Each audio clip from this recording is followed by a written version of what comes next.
when I look up at night and I see a quiet sky, all I could think of is that it's a shooting gallery with wayward asteroids that have us in their sights. Asteroids are chunks of rock. They can be as small as a grain of sand or as large as the state of Texas. I'm not worried about the black hole crumbling Earth. I'm not even worried about the gamma ray burst. I'm worried about the next asteroid.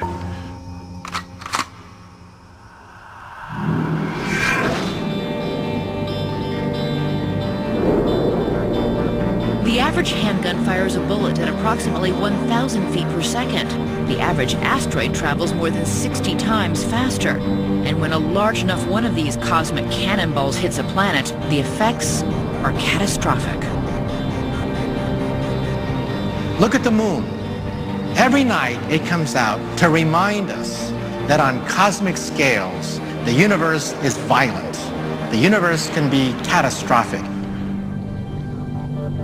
There are tens of thousands of craters on the moon, and each was caused by an asteroid impact. Even more have collided with the Earth, but weather has softened the scars. We have a polite word for them. They're the near-Earth objects.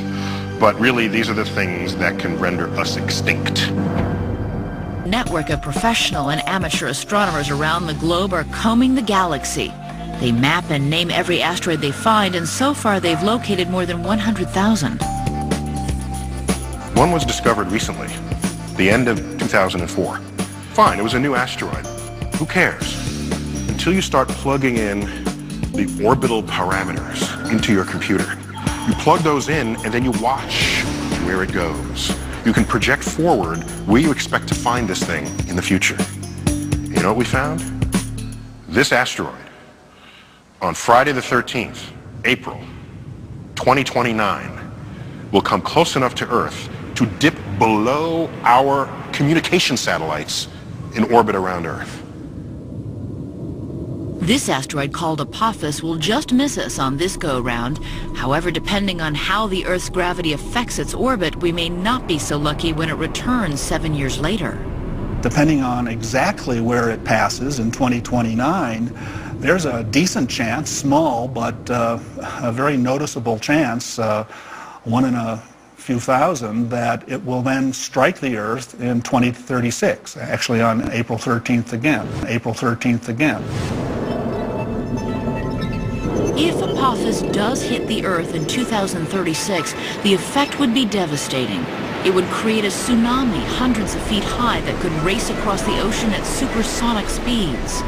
It's big enough to create the worst damage to life on Earth in recorded history. While the impact could wash away large parts of California, Apophis is not big enough to wipe us out completely. And luckily, odds are we'll dodge this bullet. But scientists say sooner or later, Earth will be in the sights of a much bigger asteroid, one big enough to wipe out civilization entirely.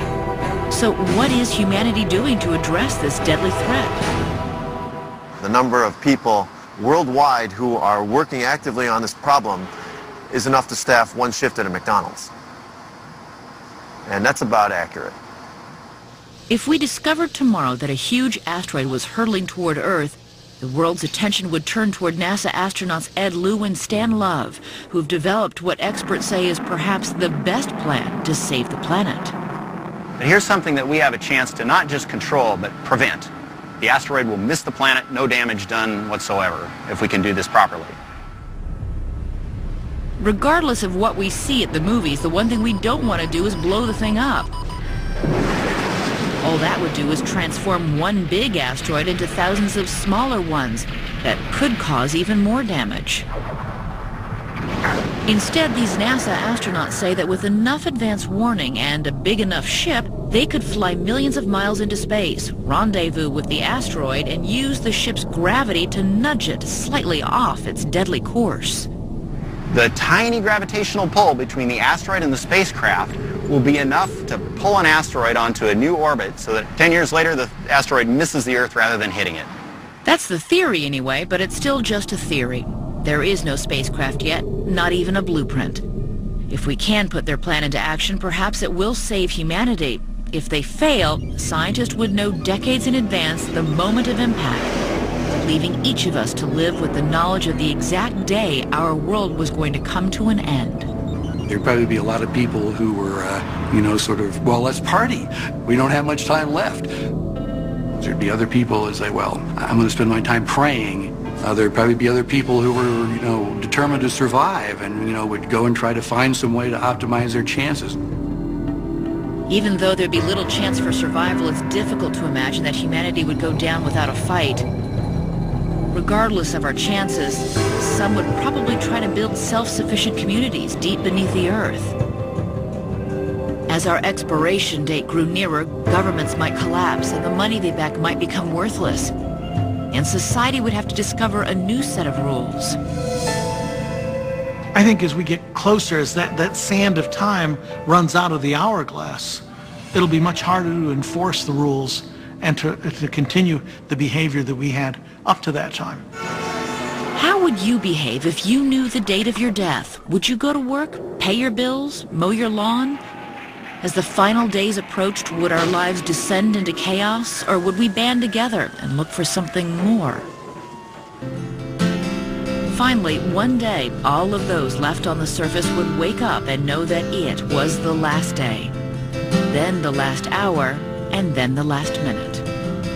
I like what they always show in Hollywood. As the asteroid comes, people hear it and they look up and they see this flaming ball moving. These objects are moving 10, 15 miles per second. That is hypersonic. You're not going to hear it, you're not going to see it. It takes it a few seconds from when it first hits the top of the Earth's atmosphere to when it actually touches down. During those few seconds, it glows, not red hot, not yellow hot, white hot, getting up into violet hot. And that is so hot that if you were anywhere on Earth in the big circle of maybe 1,000 miles diameter, where you could actually see this thing coming down, the heat and light coming off of it would just burn you to death immediately. Then it hits, and it starts digging the crater.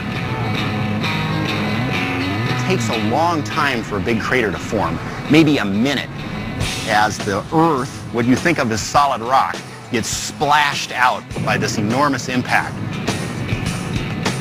There would be massive tidal waves and earthquakes, but the worst part would be the gigantic mushroom cloud of debris that would reach all the way into space. An asteroid that size is large enough to thrust large quantities of Earth's crust into the atmosphere.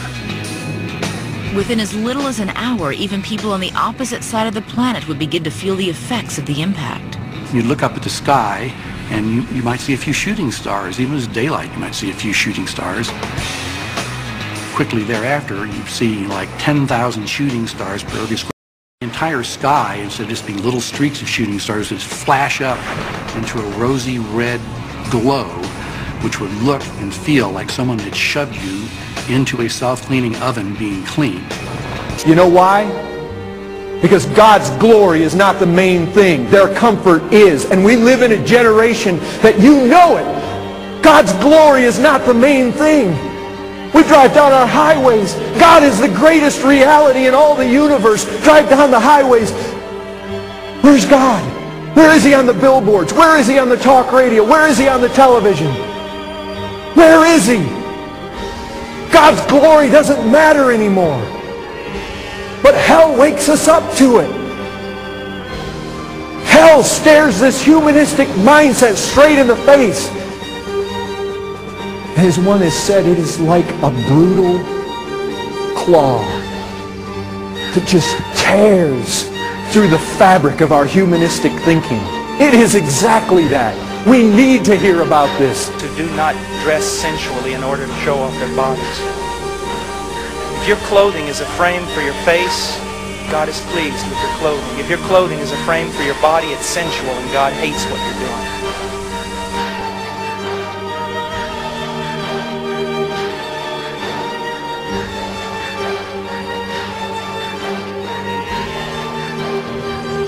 He's telling more of this horror. He says, but the sons of the kingdom will be cast out into outer darkness.